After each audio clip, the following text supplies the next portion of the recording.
الحمد لله رب العالمين والعاقبة للمتقين والصلاة والسلام على سيد الأنبياء والمرسلين محمد وآله وصحبه أجمعين ومن تبعهم بإحسان إلى يوم الدين.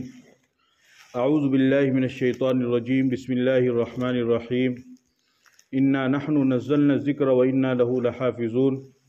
وقال النبي صلى الله تعالى عليه وسلم: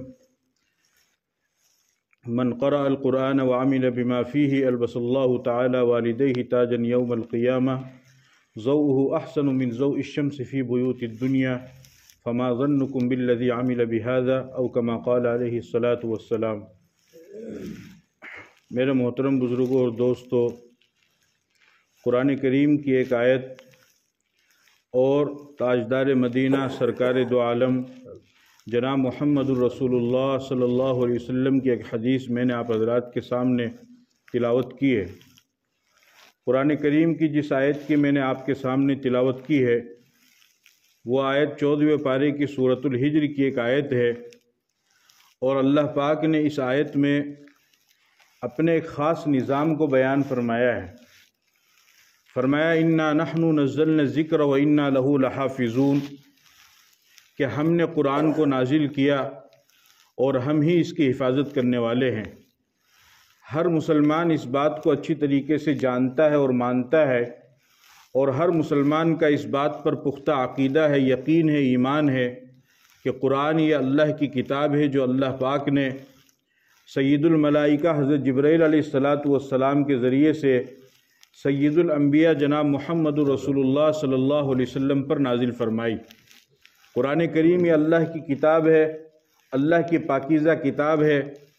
اللہ نے اس سے پہلے بھی بے شمار کتابیں نازل فرمائی، لیکن ان کتابوں کی حفاظت کی ذمہ داری اللہ پاک نے نہیں لی، بلکہ جس قوم کو اللہ پاک نے وہ کتابیں دی تو حفاظت کی ذمہ داری بھی اللہ پاک نے اسی قوم کے سپرد کر دی. لیکن قرآن کریم کو جب اللہ پاک نے نازل فرمایا تو فرمایا کہ یہ قرآن ہے، ہم اس کو نازل کر رہے ہیں تو اس کی حفاظت بھی ہم ہی کریں گے. اور آپ حضرات اچھی طریقے سے جانتے ہیں کہ جس چیز کی حفاظت کی ذمہ داری اللہ پاک لیتے ہیں تو ساری کائنات مل کر کے بھی اس کو ذرہ برابر بھی نقصان نہیں پہنچا سکتی ہے. جو اللہ کا فیصلہ ہوتا ہے وہی فیصلہ ہوتا ہے. اس کائنات کے اندر ہر چیز پر قدرت رکھنے والی طاقت اور ذات اگر کوئی ہے تو وہ صرف اور صرف اللہ کی ذات ہے. فرمایا: وَهُوَ عَلَى كُلِّ شَيْءٍ قَدِيرٌ، ہر چیز پر اللہ کی طاقت، اللہ کی قدرت ہے.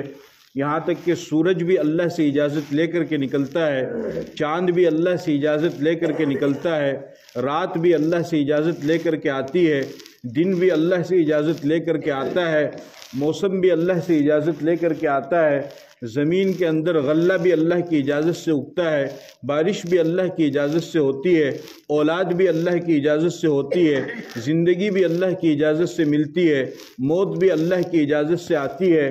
یعنی تمام چیزوں پر تصرفات اور تمام چیزوں پر قدرت جو چلتی ہے وہ صرف اور صرف اللہ رب العزت کی چلتی ہے. کائنات اگر کوئی اور بات کرے اور اللہ کا فیصلہ کوئی اور ہو تو غالب وہی ہوتا ہے جو اللہ کا فیصلہ ہے، نافذ وہی ہوتا ہے جو اللہ چاہتا ہے، لوگوں کے چاہنے سے کچھ بھی نہیں ہوتا ہے. فرمایا: وَإِن يَمْسَسْكَ اللَّهُ بِضُرٍّ فَلَا كَاشِفَ لَهُ إِلَّا هُوَ وَإِن يُرِدْكَ بِخَيْرٍ فَلَا رَادَّ لِفَضْلِهِ.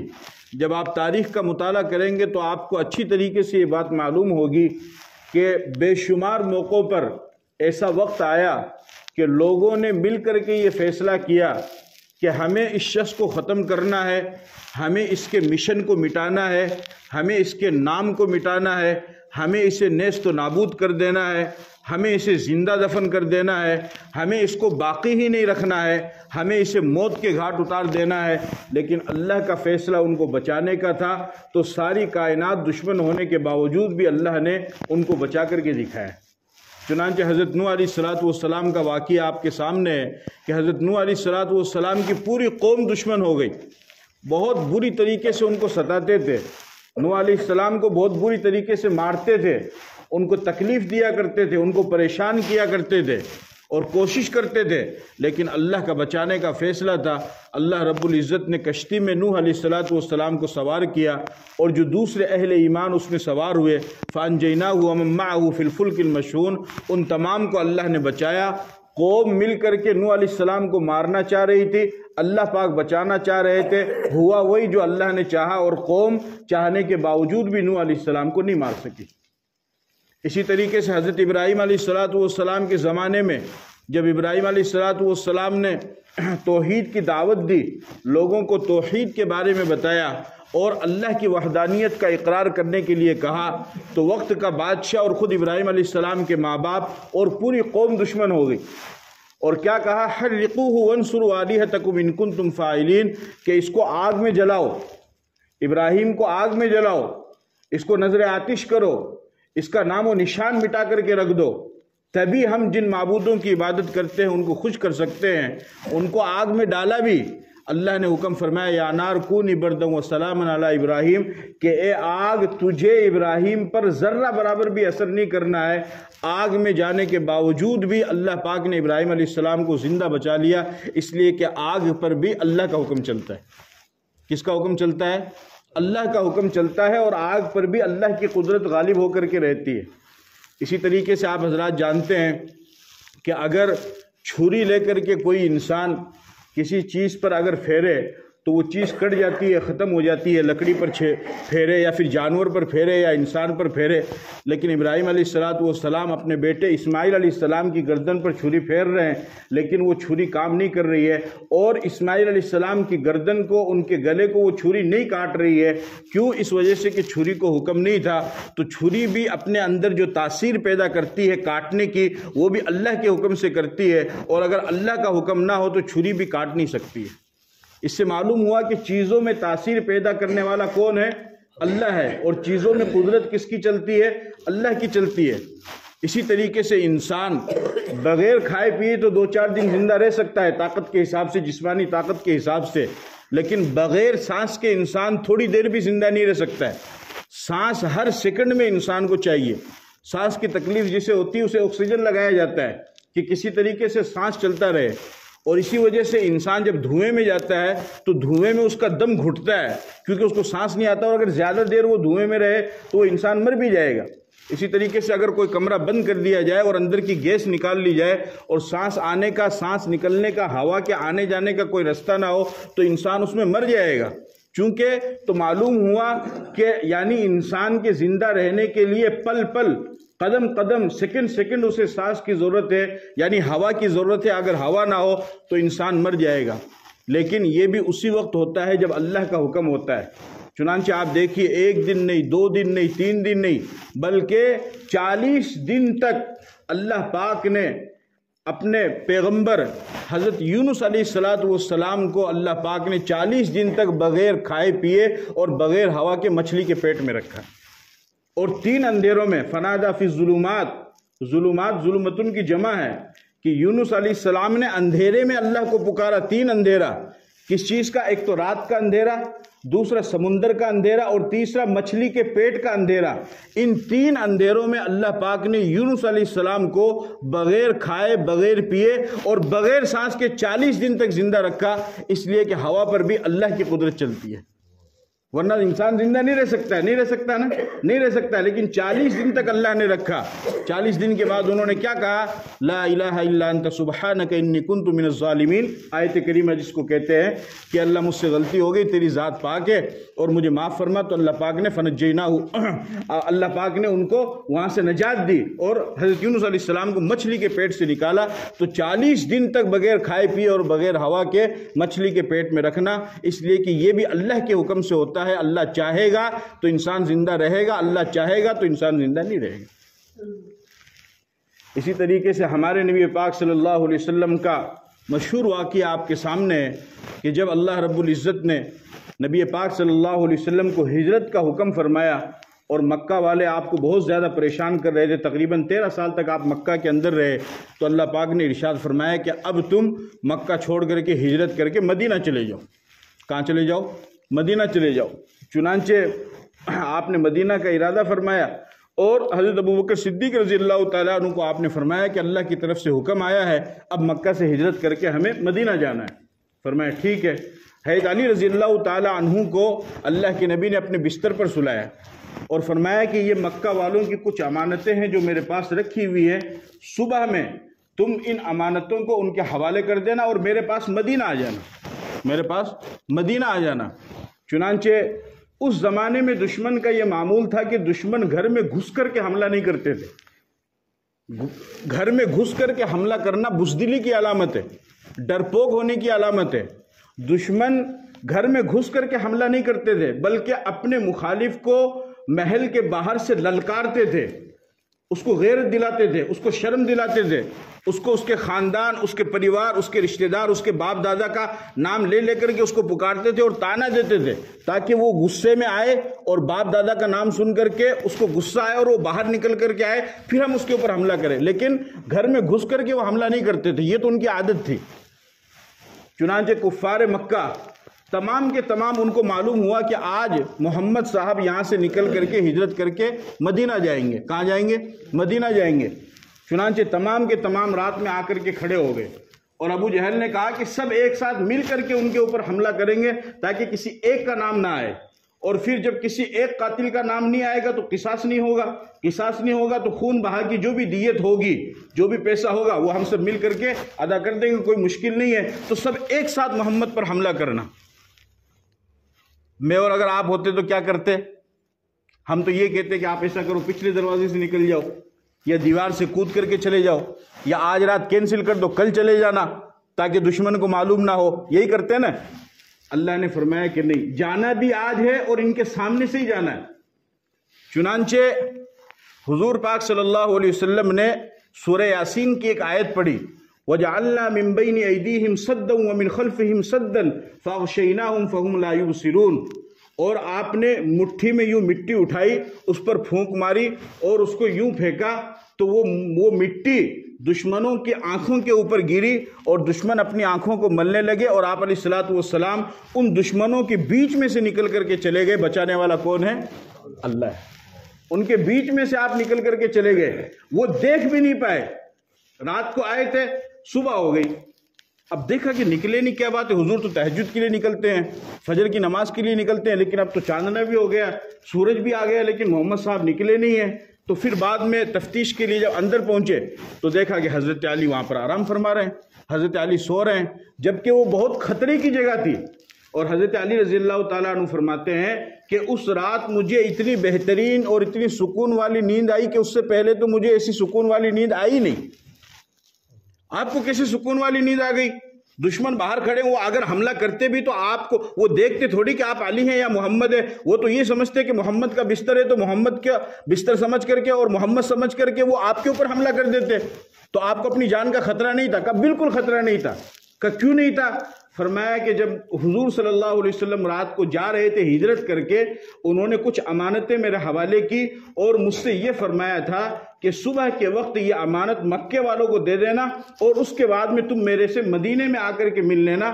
تو مجھے یقین ہو گیا کہ جب تک میں مدینہ جا کر کے حضور سے ملاقات نہیں کروں گا اس وقت تک ملک الموت نہیں آ سکتا ہے، تم میرا کیا کرو گے؟ اس لیے کہ آپ نے فرمایا کہ تم مجھ سے ملاقات کر لینا۔ چنانچہ آپ علیہ الصلوۃ والسلام وہاں سے چلے گئے۔ جب ابو جہل کو اور دشمنان اسلام کو اس چیز کا علم ہوا کہ نبی پاک صلی اللہ علیہ وسلم نکل گئے ہیں، تو اس نے پھر اعلان کیا کہ جو محمد کو اور اس کے ساتھی کو ڈھونڈ کر کے لائے گا اس کو 100 اونٹ انعام میں دیے جائیں گے۔ کتنے اونٹ؟ ریگستانی جہاز ہے، جہاں اپنا راجستھان میں ہے نا ریگستانی جہاز اونٹ، اب تو ماشاءاللہ پیچھے آگے جب لوگ اونٹ آنٹ چھوڑ دیے۔ باقی جو بننا کا ایریا ہے نا، باڑمیر کا، جیسلمیر کا، پوکرن کا، جودھ پور کا، ابھی میں جا کے آیا ہوں کچھ دن پہلے، بھی ایریا میں جا کر دیکھو، وہ لال پگڑی اور وہ چٹنی اور وہ اونٹ، یہ اصل راجستھان ہے۔ تو وہاں کا بھی ریگستانی جہاز اونٹ ہے، کیونکہ وہاں بھی ریگستان ہے، وہاں بھی مٹی ہے، ریت ہے، جیسے یہاں پر ریت ہے۔ اس نے اعلان کیا اس زمانے میں 100 اونٹ کا مطلب کروڑوں روپے کا انعام۔ ابو جہل نے کہا کہ جو محمد اور ان کے ساتھی کو ڈھونڈ کر کے لائے گا اسے 100 اونٹ انعام میں دیے جائیں گے۔ اس اعلان کو سن کر کے لوگ تو بھاگے کہ اچھی رقم ہاتھ لگے گی اور مدینہ ہی جا رہے ہیں تو ڈھونڈ لیں گے۔ چنانچہ آپ علیہ الصلوۃ والسلام نے غار ثور میں آپ نے قیام کیا، آپ اس میں رہے۔ غار ثور ایک پہاڑ ہے، اس میں ایک کھو تھی، اس کھو کے اندر آپ اور ابو بکر صدیق رضی اللہ تعالیٰ عنہ آپ اس میں ٹھہر گئے۔ دشمن تلاش کرتا ہوا آیا اور بالکل یعنی آپ کے قریب پہنچ گیا اور اتنا قریب پہنچ گیا ہے کہ اگر دشمن تھوڑا سا جھانک کر کے دیکھتا تو آپ نظر آ جاتے، اور اتنا قریب پہنچ گیا ہے کہ حضرت ابو بکر صدیق رضی اللہ تعالیٰ عنہ گھبرانے لگے کہ یا رسول اللہ دشمن بالکل سر پر آ گیا ہے۔ آپ نے فرمایا ابو بکر لا تحزن ان اللہ معنا، گھبرانے کی ضرورت نہیں، اللہ ہمارے ساتھ ہے۔ فرمایا گھبراؤ نہیں، کہ یا رسول اللہ بالکل اوپر آ چکا، بولا کوئی دقت نہیں ہے، دشمن بالکل سامنے کھڑا ہے، لیکن اس کے باوجود بھی اللہ نے کیا نظام کیا کہ وہاں پر ایک تو کبوتری نے انڈا دیا اور مکڑی نے اپنا جالا تن دیا۔ تو کہنے والا کہنے لگا کہ اس کے اندر دیکھ لو، کیا پتا اس کے اندر رکھا، کیسی بیوقوفی والی بات کرتے ہو، اگر اتنا مضبوط ہٹا کٹا آدمی اس کے اندر جائے گا تو یہ کبوتری کا چھوٹا سا انڈا ہے اور مکڑی کا معمولی سا جالا ہے، وہ تو ایک مطلب جھاڑو سے یوں نکل جاتا ہے، جو اتنا ہٹا کٹا آدمی جائے گا تو ٹوٹے گا نہیں۔ کہاں بات تو صحیح ہے، کچھوڑ۔ تو عقل بھی اسی وقت کام کرتی ہے جب اللہ چاہتا ہے، ایسا ہی ہے نا، جب اللہ چاہتا ہے جب بھی عقل صحیح کام کرتی ہے، نہیں عقل بھی صحیح کام نہیں کرتی ہے۔ بھائی ساری کوئی چیز اگر گم ہو جاؤ ہے، مان لو کہ جمعہ کی نماز پڑھ کے گئے تھا موبائل چھوٹ گیا، اب یہاں آئی صاحب بڑے بیٹے کرسی پر تو آئی صاحب بڑے دیکھیں گے موبائل، بڑی دیکھ سی نے، اب مان لو آئی صاحب ڈھونڈنے کے لیے آؤ گے، بڑے نہیں مل جائے تو ان نے بھی دیکھیں گے، بن نے بھی دیکھ سی، بی سائڈ میں بھی دیکھ سی، بی سائڈ میں بھی دیکھ سی کہ برا کون سے کونے میں چھوٹ گیا ہو۔ تو جب آدمی کا کوئی سامان گم ہوتا ہے تو آدمی وہاں بھی دیکھتا ہے جہاں پر وہ نہیں گیا ہے، کیا پتا وہاں مل جائے، ایسا ہی ہے نا۔ تو جب ان کو دشمنوں کو حضور کو تلاش کرنا تھا تو ان کو وہ جگہ بھی دیکھنی چاہیے تھی جہاں پر ان کو گمان ہو کہ شاید یہاں نہیں ہو سکتے، لیکن اللہ نے وہ عقل ہی چھین لی، وہ دماغ ہی چھین لیا اور پتہ ہی نہیں لگا، اور دشمن بالکل سر پر آ کر کے اس کے باوجود بھی خالی ہاتھ لوٹ کر کے چلا گیا، اور اللہ کے نبی کو اللہ تعالیٰ نے اس طریقے سے محفوظ رکھا، اس لیے کہ ہر چیز پر قدرت رکھنے والا کون ہے؟ کائنات کی ہر چیز میں تاثیر پیدا کرنے والا کون ہے؟ اور ہر چیز پر حکم کس کا چلتا ہے؟ صرف اور صرف اللہ کے چاہتا ہے، اللہ کا چلتا ہے، اللہ کا جو فیصلہ ہوگا وہی ہوگا، اور لوگوں کا جو فیصلہ ہوگا وہ بالکل بھی نہیں ہوگا۔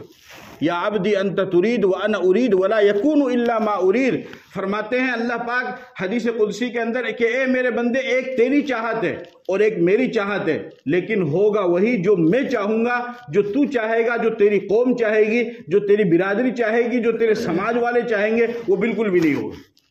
عرفت ربی بفسخ العزائم، حضرت علی فرماتے ہیں کہ میں نے اپنے رب کو ارادوں کے ٹوٹنے کے ذریعے سے پہچانا ہے، کہ میں کچھ ارادہ کرتا ہوں وہ ارادہ کینسل ہو جاتا ہے، پھر میں ایک پروگرام بناتا ہوں پھر وہ پروگرام کینسل ہو جاتا ہے، تو میں سمجھ گیا کہ ضرور پیچھے کوئی غیبی اور مضبوط طاقت ہے جو مجھے میرے ارادے میں کامیاب نہیں ہونے دیتی ہے، اور وہ اللہ کی طاقت ہے۔ وہ کس کی طاقت ہے؟